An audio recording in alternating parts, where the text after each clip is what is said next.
ए कार्यक्रम कर प्रायोजक हवे कृषि एवं कृषक कल्याण मंत्रालय, भारत सरकार। किसान वाणी सुनवाइए हमर जम्मू किसान भैया बहनी मन कर बहुत बहुत स्वागत है। और एक कार्यक्रम के प्रायोजक है कृषि एवं किसान कल्याण मंत्रालय, भारत सरकार। हाँ तो बोलो भैया, जैसे कि रौरे बताए रहन ना कि गीत संगीत भी हवे, संगे संग जो है डॉक्टर अजय अग्रवाल से रौरे गोठिया ही और ओला भी सुनब, मंडी भाव कर बताब, संगे संग मौसम कर जानकारी, तापमान और सवाल ला आखिरी में हमन पूछब। देखिए कि हमार खरीफ दलहनी फसल जो है, खरीफ में जो है हमारे यहाँ का लागेल, देखब कि रहर लागेल, मूंग लागेल, उड़द लागेल, लोबिया लागेल,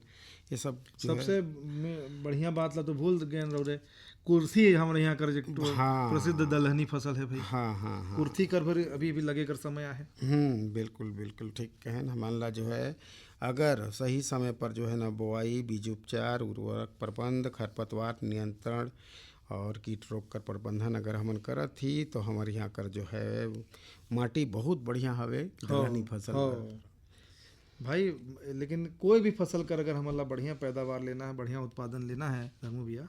तो हमन ला ओकर प्रबंधन कर बारे में और योजनाबद्ध प्रबंधन कर बारे में हमन ला विचार करना चाहिए। बिल्कुल काबर कि कोई भी काम अगर हमन योजनाबद्ध तरीका ले करबो नहीं तो निश्चित रूप से में बढ़िया सफलता मिलथे, लागत कम लगथे, नुकसान होकर संभावना भी कम रहथे। जैसे हाँ भैया, जैसे देखब ना खरीफ दलहनी फसल कर जो है हमन बुआई कर उचित जो समय रहल ना वो जो है जून कर मध्य से जुलाई कर मध्य तक, ऐसा वैज्ञानिक मन जो है अनुशंसा करते हैं। और एक बात तो हम सबको ही जानती कि बीज उपचार करना बहुत ज़्यादा जरूरी है, काबर की जो बींजा में रोग राई मन जो रहते ना वो बिल्कुल जो है ख़त्म हो जाए। और जब देखब कोई चीज़ कर शुरुआत ही अगर बढ़िया रहल ना तो आगू जाए के वो बढ़िया होल। तो यही पर ध्यान हमन ला रखना चाहिए कि बीजोपचार हमन ला जरूर करना चाहिए। और एक जैसे दलहनी फसल कर बात हवे तो एक बीजा ला 5 से 10 ग्राम जो है ना ट्राइकोडर्मा प्रति किलोग्राम बीज के दर से हमन ला उपचारित करना चाहिए, या फिर 2.5 ग्राम 2.5 ग्राम थायरम, 2 ग्राम कार्बेंडाजिम कर प्रति किलो बीज में मिलाकर दोनों में से कोई एक से कर सकती। हाँ। और भाई बीज कर दर कर बारे में भी हमारा जानकारी होना चाहिए। कई बार किसान भैया बहनी मन का करते हैं कि ज़्यादा बीज ला लगा देते हैं कि ज़्यादा उत्पादन हो जाए, बाकी ओकर से एकदम पास में पौधा मन कर अंकुरण हो जाते, एकर से भाई उत्पादन प्रभावित होते। तो बीज दर ला हमन एक अनुमान कर हिसाब से बताते हैं कि मूंग और उड़द का बात करब तो 12 से 15 किलो प्रति हेक्टेयर के हिसाब से लगाए सकत हन। अरहर कर बात करब तो 8 से 10 किलो प्रति हेक्टेयर के हिसाब से लगाए सकत हन। और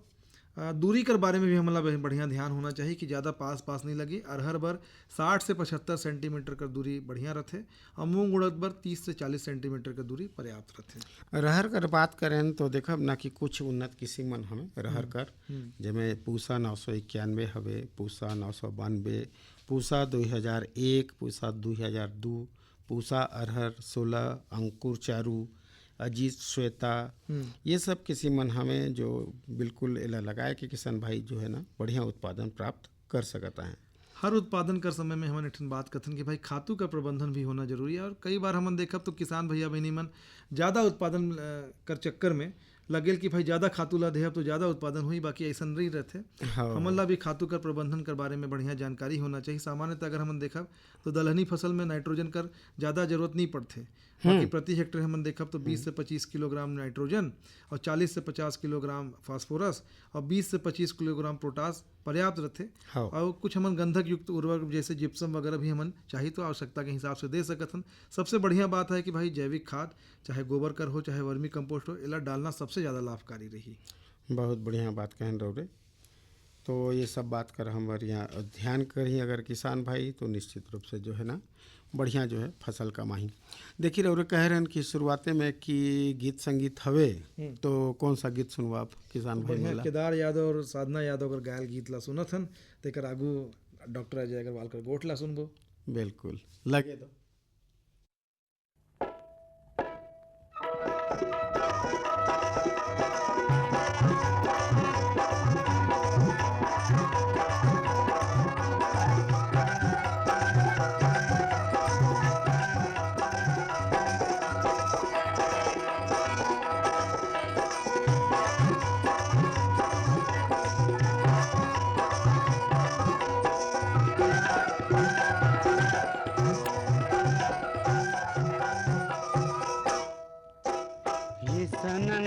जी ओ सननना जी रात रही जाना फजर चले जाना ना छोड़ो तो लारे दो कैसे ये सननना जी ओ सननना जी रात रही जाना फजर चले जाना ना छोड़ो तो लारे दो कैसे ये सननना जी वो सननना जी रात रही जाना फजर चले जाना ना छोड़ो तो लारे दो ऐसे ये सननना जी वो सननना जी रात रही जाना फजर चले जाना ना छोड़ो तो लारे दो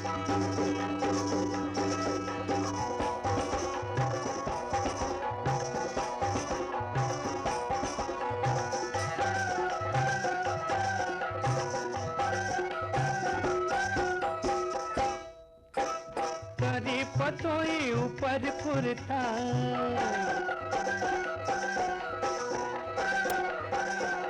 करी पतोई ऊपर फुरता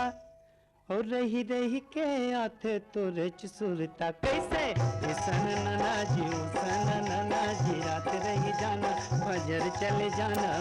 ना छोड़ो तो लारे दो ऐसे ये सननना जी वो सननना जी रात रही जाना फजर चले जाना ना छोड़ो तो लारे दो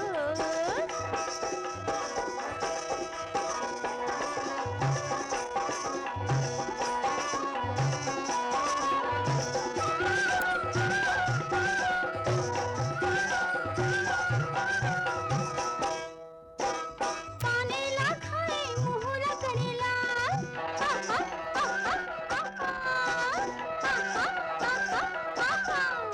पानेला खाए मुहुला करेला औ ज्यादा माया झन करबे हो जाही जी के काल ऐसे ये सननना जी वो सननना जी रात रही जाना फजर चले जाना ना छोड़ो तो लारे दो कैसे ये सननना जी ओ सननना जी रात रही जाना फजर चले जाना ना छोड़ो तो लारे दो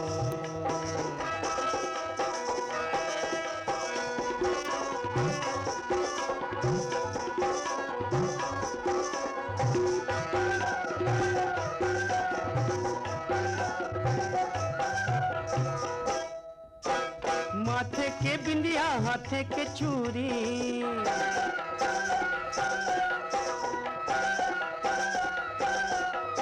माथे के बिंदिया हाथे के चूरी ओ तोर नैना कटारी नजर छोरी कैसे ए सननना जी ओ सननना जी रात रही जाना फजर चले जाना ना छोड़ो तो लारे दो ऐसे ये सननना जी वो सननना जी रात रही जाना फजर चले जाना ना छोड़ो तो लारे दो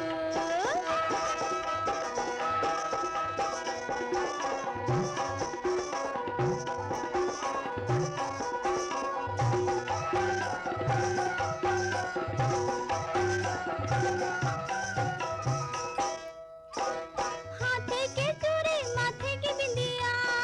हा हा हा हा हा हा हा हा हा हाथे के चूड़ी माथे की बिंदिया और मोर नैना के काजर माया की नंदिया ऐसे ये सननना जी वो सननना जी रात रही जाना फजर चले जाना ना छोड़ो तो लारे दो ऐसे ये सननना जी ओ सननना जी रात रही जाना फजर चले जाना ना छोड़ो तो लारे दो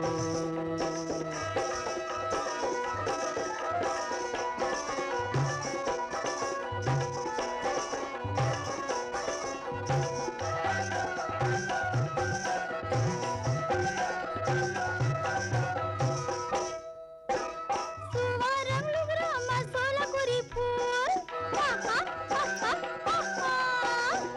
हा हा हा सुवारम लुगरा मसोला कुरी फूल रखी बे संगे सुरता झंझा बे मोला फूल ऐसे ये सननना जी वो सननना जी रात रही जाना फजर चले जाना ना छोड़ो तो लारे दो ऐसे ये सननना जी ओ सननना जी रात रही जाना फजर चले जाना ना छोड़ो तो लारे दो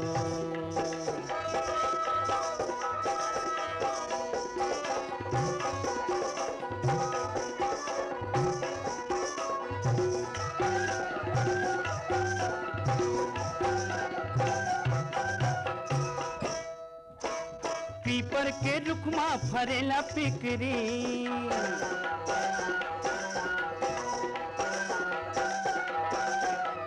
पीपर के रुखमा फरेला पिकरी ओ में हर रख्या वो तोला कर जा भीतरी कैसे सन नना जी वो सन नना जी रात रही जाना फजर चले जाना ना छोड़ो तोला रे दो ऐसे ये सननना जी वो सननना जी रात रही जाना फजर चले जाना ना छोड़ो तोला रे दो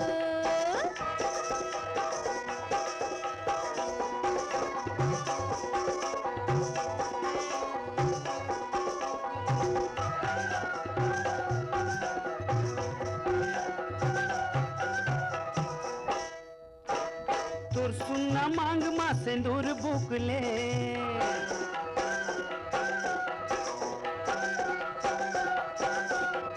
तोर सुनना मांग मा सिंदूर बुकले मोर नाव बता देबे मोर गाँव पूछ ले कैसे ए सन नना जी ओ सन नना जी रात रही जाना फजर चले जाना ना छोड़ो तोला रे दो ऐसे ये सननना जी वो सननना जी रात रही जाना फजर चले जाना ना छोड़ो तोला रे दो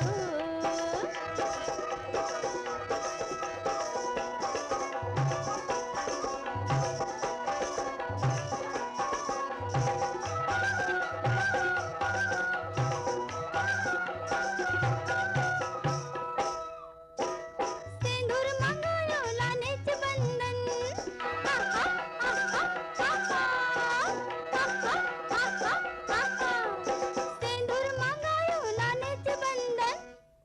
भूंगा चंद हवे टूरा फुकट चंदन ऐसे ये सननना जी वो सननना जी रात रही जाना फजर चले जाना ना छोड़ो तोला रे दो कैसे ये सन नना जी ओ सन नना जी रात रही जाना फजर चले जाना न छोड़ो तोला रे दो ऐसे ये सननना जी वो सननना जी रात रही जाना फजर चले जाना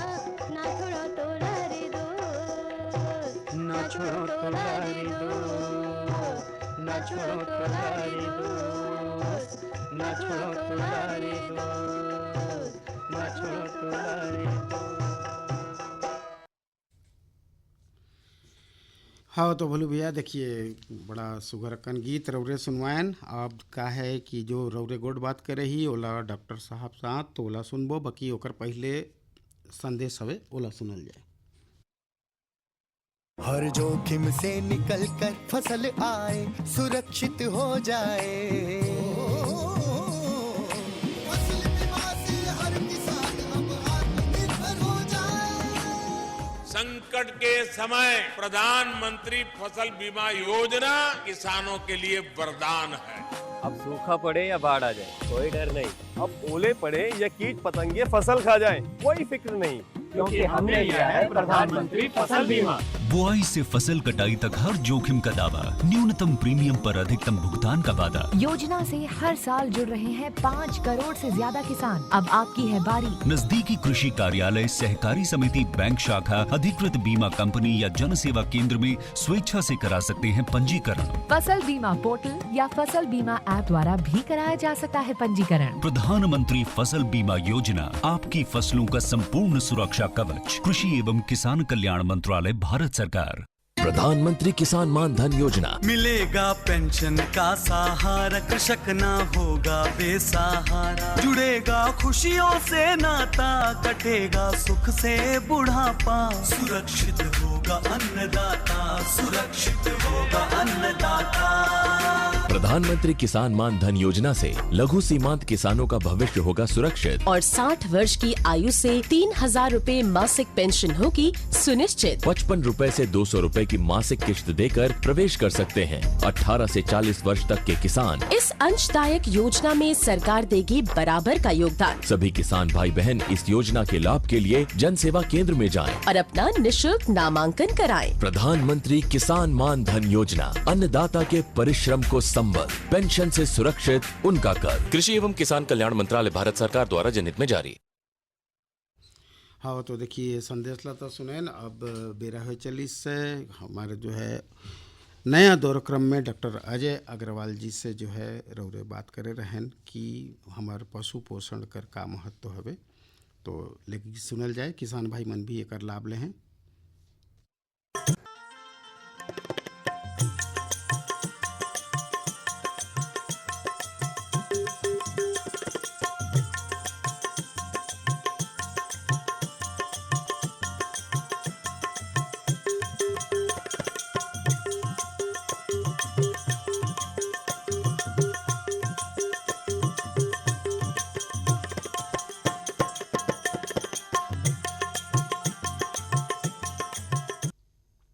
आज हमारे संगे हैं विशेषज्ञ डॉक्टर अजय अग्रवाल जी, अतिरिक्त उप संचालक पशुधन विकास विभाग अंबिकापुर में पदस्थ हैं। सबसे पहले डॉक्टर साहब का बहुत बहुत हमारे कार्यक्रम में स्वागत है। धन्यवाद। डॉक्टर साहब,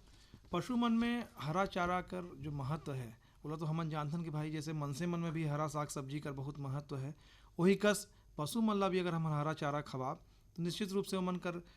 वृद्धि विकास तो होते, साथ साथ में दुग्ध उत्पादन भी जो है वो बढ़ते। तो हमारे क्षेत्र में हरा चारा कर उपलब्धता और ओकर व्यवस्था बनाना है तो ओकर संभावना कैसे है, रौरेला बताई दी। जी, ये बड़ी विडम्बना है कि अपने क्षेत्र में पशुओं के लिए चारे की व्यवस्था पर्याप्त मात्रा में आज भी उपलब्ध नहीं है, परंतु पिछले कुछ सालों में हमारे विभाग के द्वारा गांव-गांव में एक जो नेपियर ग्रास आती है जिसकी ऊंचाई लगभग 8 से 10 फीट होती है और बहुवंशीय ग्रास होती है, मतलब एक बार अगर किसान भाई इसको लगा देते हैं अपने बाड़ी में, नाली के किनारे, मेड़ के किनारे या पानी के किसी स्रोत के आसपास लगा देते हैं तो ये कई सालों तक उत्पादन देती है। और ये एक परमानेंट टाइप की किस्म होती है जो मतलब एक धार लगा दे, एक बार लगा दिए उसके बाद काटते रहिए और खिलाते रहिए, तो और काफ़ी पौष्टिक होती है जिससे पशुओं को पर्याप्त मात्रा में साल भर हरा चारा उपलब्ध हो सकता है। इसके अलावा क्या है कि हमारे जो क्षेत्र में धान की फसल प्रमुख रूप से होती है, जो धान का पैरा होता है वो वास्तव में पौष्टिकता के रूप में उसकी महत्ता काफ़ी कम है, क्योंकि उसमें न तो डाइजेस्टिबल प्रोटीन की मात्रा होती है और जो कार्बोहाइड्रेट की मात्रा भी होती है वो काफ़ी कम होती है, तो जिसके कारण पशुओं का पेट जरूर भर जाता है लेकिन वो न तो दुग्ध उत्पादन को सपोर्ट करता है और न ही पशुओं की बढ़त उसमें पर्याप्त मात्रा में हो सकती है और न ही उनका स्वास्थ्य मेंटेन रह सकता है। तो इसलिए हम लोगों द्वारा गांव-गांव में हमारे विभाग द्वारा उस पैरा को हम कैसे एक उच्च गुणवत्ता के आहार में परिवर्तित कर सकते हैं, इसकी भी प्रशिक्षण दिया जाता है, जिसकी बहुत ही सस्ती और सुलभ तकनीकी है जिसको हम लोग यूरिया पैरा उपचार बोलते हैं, जिसमें लगभग 1 क्विंटल पैरा में केवल 4 किलो यूरिया का उपयोग और 60 लीटर पानी का उपयोग करके हम उस पैरा को जिसकी गुणवत्ता काफ़ी निम्न क्वालिटी की होती है उसको उच्च क्वालिटी के मतलब पशुओं के खाने योग्य चारे में बदल सकते हैं। जैसे कोई भी पोषण कर बात जब भी आते पशु मन कर पोषण कर बारे में हम जब गोट करथन हरा चारा ही में प्रमुख रूप से सबसे पहला नंबर पर आते। तो जैसे राहुल बता थी कि भाई नेपियर घास ला हमन पानी वाला स्थान में लगाए सकथन, एक बार लगा दे तेकर बहुत दिन तक चली, कई साल तक हमन काटत रही और बढ़त रही, खवात रहन। बाकी जग कहीं मान ला हमारे किसान भैया बहिनी जग जहाँ जग भाई पानी का उतना साधन नहीं है, उस समय हमन कैसे चारा कर व्यवस्था ला बनाया सकथन? चारा की उस समय व्यवस्था बनाने के लिए एक तो जो रहता है कि जो भी किसान भाई हमारे सब्जियों का या अन्य किसी प्रकार की थोड़ी मोड़ी बाड़ी में खेती करते हैं तो उनके जो अवशेष बचे रहते हैं वो भी हरे चारे के रूप में पशुओं के लिए बहुत उपयोगी होते हैं। जो हम अपने अंबिकापुर के आसपास के सब्जी उत्पादक क्षेत्र, खासतौर पे सरगवा, सिलफिली, ये सब जो अजबनगर ये सब है, यहाँ के किसान भाई अपने सब्जियों के कटाई के बाद जो उनका अवशेष बचते हैं उनको हरे चारे के रूप में बहुत अच्छी तरह से उपयोग कर भी रहे हैं। जैसे फसल में अगर हम सब्जी अवशेष के बारे में और बता थी तो सब्जी अवशेष में ऐसा कौन सा सब्जी जिला हम ला खवाए से मवेशी मन ला बचना चाहिए? ऐसी तो कोई सब्जी वैसे नहीं है, जो भी सब्जी हम आदमी लोग पचा सकते हैं उनके अवशेष पशु आसानी से पचा लेता है। अच्छा, बहुत अच्छा बात है डॉक्टर साहब। मैं तो ये कहत रहन ना कि भाई हमर जो सरगुजा संभाग कर जो क्षेत्र है ये जगह हरा चारा कर भाई बहुत कमियाँ है और सरकार कर दिशा में सरकार की तरफ से भी ये दिशा में प्रयास करता है। बाकी अगर हमला हरा चारा कर अपन व्यवस्था बनाना है कि भाई पशु मन बर हमारा साल भर के व्यवस्था बढ़िया बन जाए तो सबसे पहले कर तैयारी हमला कैसे करना चाहिए? जी, इसके लिए सबसे पहले तो अगर हमारे पास अतिरिक्त भूमि थोड़ी उपलब्ध है और जो किसान भाई कमर्शियल रूप से पशुओं को पाल रहे हैं दुग्ध उत्पादन के लिए, तो उनको कुछ मात्रा में अपनी जमीन तो पशु चारा उत्पादन के लिए रिजर्व रखनी ही पड़ेगी। तो हमें एक चक्र मेंटेन करना पड़ेगा कि हम किस सीजन में कौन सा चारा लगाएंगे। तो जैसे जो अभी हमारा सीजन है तो अब तो थोड़ी विलम्ब हो गया है ये, क्योंकि हमें लगभग सितंबर माह में बलसीम जो किसान भाई अच्छे दुग्ध उत्पादक किसान हैं उन लोग जरूर लगाते हैं। और जब बलसीम लगाते हैं तो इसकी 7-8 कटिंग लेते हैं, मतलब ये मार्च तक उनका आराम से उपयोग हो जाता है। और मार्च अप्रैल में फिर वो ज्वार है, मक्का है, इसकी बुआई चालू कर देते हैं जो हमें बरसात तक आराम से उत्पादन देती है। इसके अलावा जो बरबट्टी है जो अपने क्षेत्र में काफ़ी मात्रा में सब्जी के रूप में भी खाई जाती है, इसका जो चारा होता है ये बहुत अच्छा चारा होता है क्योंकि ये एक मतलब लेग्यूम चारा बोलते हैं जिसमें प्रोटीन की मात्रा काफ़ी मात्रा में होती है। इसके अलावा होली के आसपास जैसे ठंड में बरसीम रहती है वैसे होली के आसपास ल्यूसर्न भी लगाया जाता है। ल्यूसर्न भी एक लेग्यूम चारा है जिसमें जो दुग्ध उत्पादन और पशु स्वास्थ्य को बहुत अच्छा सपोर्ट करता है और पशु आहार की आवश्यकता को भी कम करता है। एकर पर कोई विशेष प्रकार का खेत चाहिए या कौन सा खेत में हम लगा सकते हैं? जो सामान्य अपनी खेत होता है उसी में बहुत ही सामान्य तकनीकी से इसको लगाया जा सकता है। इसके लिए किसानों को किसी विशेष प्रशिक्षण की आवश्यकता नहीं होती है। लेकिन जब भी हमारे पास बलसीम बीज उपलब्ध होते हैं या किसान भाई लेके आते हैं तो हमारे जो फील्ड में जो हमारे AVFOs हैं, डॉक्टर्स हैं, उनको वो चारा किस प्रकार लगाना है और क्या उसको ध्यान रखना है उसकी जानकारी जरूर देते हैं। तो पशु विभाग कर तरफ से भी मतलब कोई सब्सिडी भी भेटाते एक घास लेहे बर या ऐसा कोई विशेष प्रशिक्षण देते हैं? नहीं, पशु चारा के लिए बीज लेने के लिए हमारे विभाग के पास कोई योजना नहीं है। लेकिन जब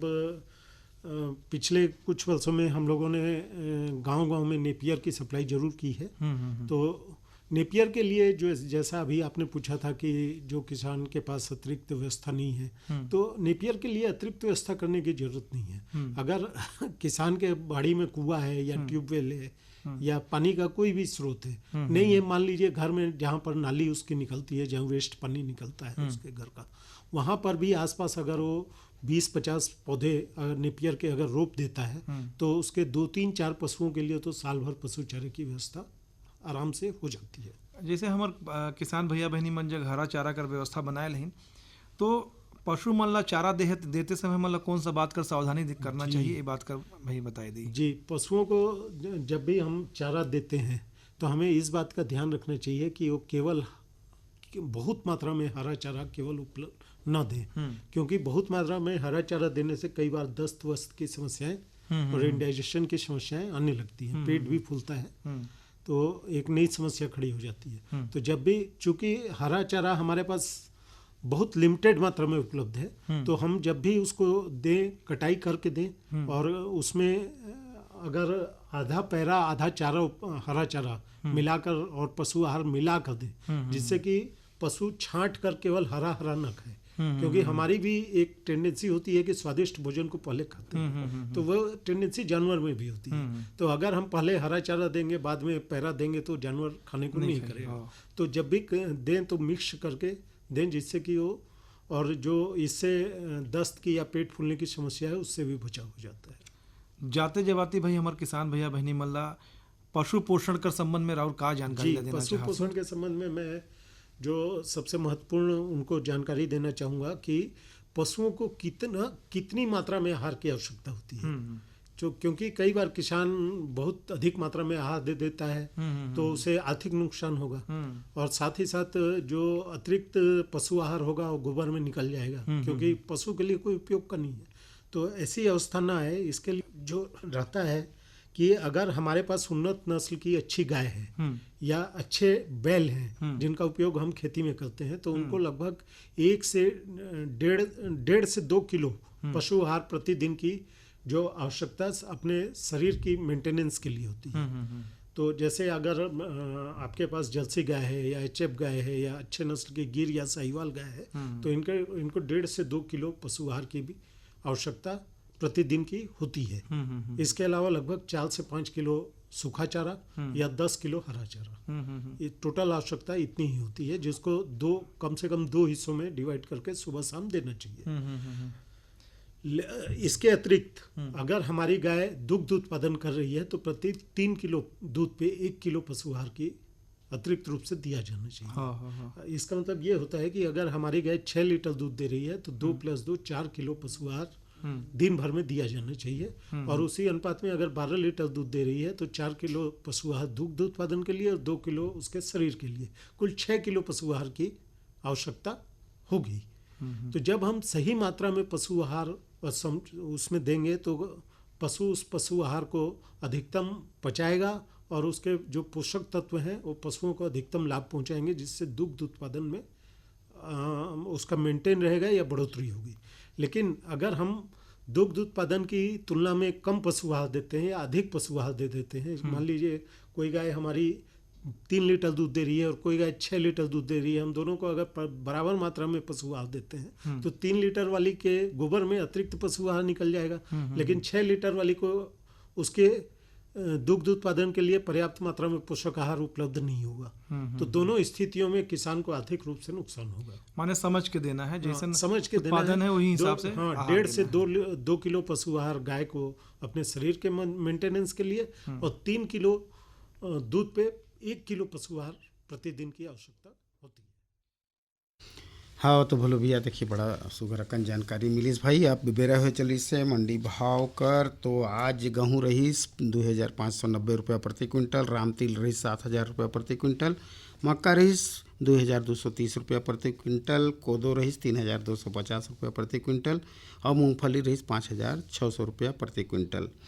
और मौसम कर बात करल जाए, तापमान कर बात करत हो तो आज कर अधिकतम तापमान रही 29 डिग्री सेल्सियस, न्यूनतम रही 23 डिग्री सेल्सियस। काल कर बारे में अनुमान है कि अधिकतम रही 27 डिग्री सेल्सियस और न्यूनतम रही 23 डिग्री सेल्सियस। और देखिए पीछे 32 गुरुवार तो वो दिन तो किसान संध्या रही तो सवाल नहीं पूछे रहन, बाकी आज कर हमार सवाल हवे कि रहर कर जो है उन्नत किस्म कर नावला लिख के रौरे मल्ला भेजना है। जिनकर सही जवाब रही उनकर नावला हमन अपन कार्यक्रम में गुरुवार के आगे आए वाला बिफे दिन शामिल करब। तो आज कर हमार किसान वाणी अतरेच।